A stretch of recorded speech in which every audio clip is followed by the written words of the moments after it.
geez, so this is a big night for you. Oh, well, I don't know if it's a big night, but... So, where do you live? You live in Ellsworth? I live in Ellsworth, and I teach in Surrey. I teach middle school at the elementary school. All right. And you're here in Machias tonight for what? I'm speaking about my weight loss, that I lost some weight, and a lot of people like to hear about it, I guess. So I kind of give talks every so often. People would ask. Yeah. Do you do this? How often do you do this? About once a month, give or take. You know, yeah, it hasn't been as often. I was on Oprah and kind of blossomed from there. Oh, geez. Yeah, and so I got several calls. So I've spoken at Calais and Danforth and Mechanic Falls and places like that. And I knew a couple people down here, and they were interested, and they called and said, sure, I'd love to do it. So I celebrated what I call my 4th anniversary on October 1st. On October 1st of 2001, I weighed approximately 763 pounds. And on that date, I started my first diet. And October 1st of this year, 2005, I weighed about 260 pounds. So about 500 pounds Are you still later. losing? No, the doctors told me to stop losing. They did? Because they didn't want me to lose any more because I had lost enough, so they were satisfied with that. It was more difficult to stop losing weight than it was to lose the weight. Right. You know, because I'd cut so many calories out of my diet. But it's a fun challenge to add calories at that point because I work out enough that I need to make sure I take in enough calories. So. I was always the biggest kid in the class. Yeah. I'm 6'6", so I was always a big guy, and I was always a little on the heavy side. And you know, what happens is the older you get and the bigger you get, the less you can do, the less physically active you are, the less calories you burn. I'm from a big family. When big families get together, you eat food, and you eat a lot. And eat and eat. Yeah. Mm-hmm. And I still love food, and I still eat meat. I just know how to do it smarter. I just need to know how to be more careful. I mean, if I want to eat too much, I can still do it. But what about the rest of your family?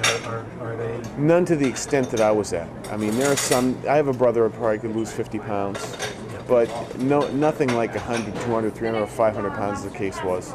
Nobody like that. I was happy with my life. I was always the biggest guy in the class. I was Big Pete. You know, I went to all the hockey games at the University of Maine. I was a sport nut. I went to all the sporting events, and I just enjoyed life. And I didn't let it stop me. You know, I had people after when I was at my biggest who said, "Why don't you get handicap plates?" And I said, "Because I don't need them. I can move around enough." And if I had too much pride. 60 pounds. And 60 pounds, you were still able to. I was still able to get. I taught every day. I didn't miss school because of my weight or health. Right. But at one point, I got cellulitis in my leg, and it's an infection underneath the skin. I ended up in the hospital for a week, and they get it cured, so to speak, but it never totally goes away. Once you've had it, it's sort of there. And I ended up with it 4 different times over a period of about 10 years. And the last time I got it, the emergency room physician said, before I admit you, I want you to look at this gastric bypass surgery. And you know, he explained it, and I listened, and I said, you know, and he says, I want you to see the surgeon when you get out of the hospital. But in order for you to do this, you need to jump through these hoops. I had to see a psychologist, and then I had to see the dietitian before I could go see the surgeon. So I saw the psychologist when I was in the hospital, and he goes, you know, so what's bothering you? Why did you gain all this weight? What's your emotional problem? I said, I don't have a problem. I like food. The difference between me and a smoker is you can see what I'm doing to my body. In a smoker, you can't. He goes, well, you know, you got a good point. You know, I'm a smoker. And he goes, you're fine, you know. And that was the end of the interview or session or whatever you want to call it. Got out of the hospital, scheduled the appointment with the dietitian, and 2-hour appointment, and I was dreading it. I mean, you're 760 pounds. Who's thinking about being happy about going to a dietitian for 2 hours? I went. In the meantime, I had spoken to my family about the gastric bypass. I researched it on the internet. I have 2 brothers, a brother and a sister that are in the medical field. They're both doctors, and I have a sister who's a research pharmacist. So I had some people I could talk to, and I researched it. And I went in with pretty much understanding I probably wasn't going to have it done. It was just so invasive, and you know, the percentages just weren't what I was looking for. I didn't like, you know, I was happy with the quality of my life. I mean, granted, I couldn't do some things, but I was still happy. I was a happy person. So but I went in, I listened about an hour into it. You know, she says, before we'd really consider the surgery, we'd really like you to lose 100 pounds. And I go, well, if I can lose 100 pounds, why would I want to go on a diet? Why would I want to have the surgery at that point? I go, if I can't diet now, what's going to make me diet when I have the surgery? Well, you're going to get really sick. So I'm thinking, I have to lose 100 pounds first, then you're going to make me really sick if I eat something I want. Where's my quality of life improving? And my brothers and sisters were worrying about it. I have a darling wife that has been supportive no matter what I did, and I started thinking about them. And what I was putting them through, they were worried about it. I had my youngest sister told me, I didn't dare get too close to you, Pete, because I was afraid when you died it was going to hurt too bad.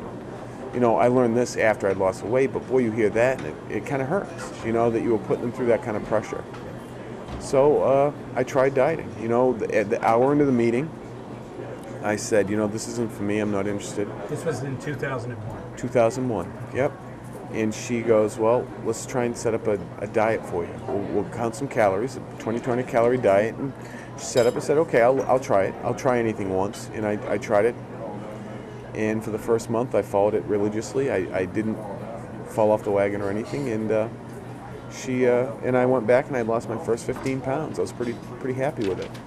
It was the only time I called anybody and told them that I'd lost weight. I called my mom and I was pretty excited about it.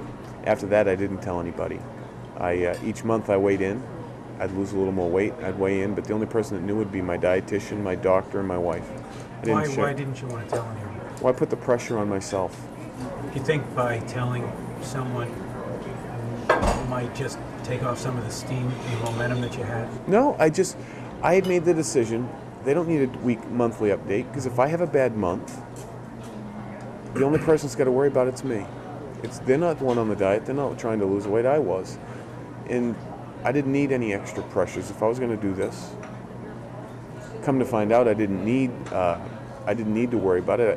I don't like to brag. It's not becoming. But the one thing I will brag about is basically the 3 years I was on the diet, I lost weight every single month. I weighed in once a month. I lost weight every single month. What kind of weight were you losing? Anywhere between probably 10 and 15 pounds. I had a couple 30-pound months where I lost 30 pounds. Every month except for 3 months, I lost double digits.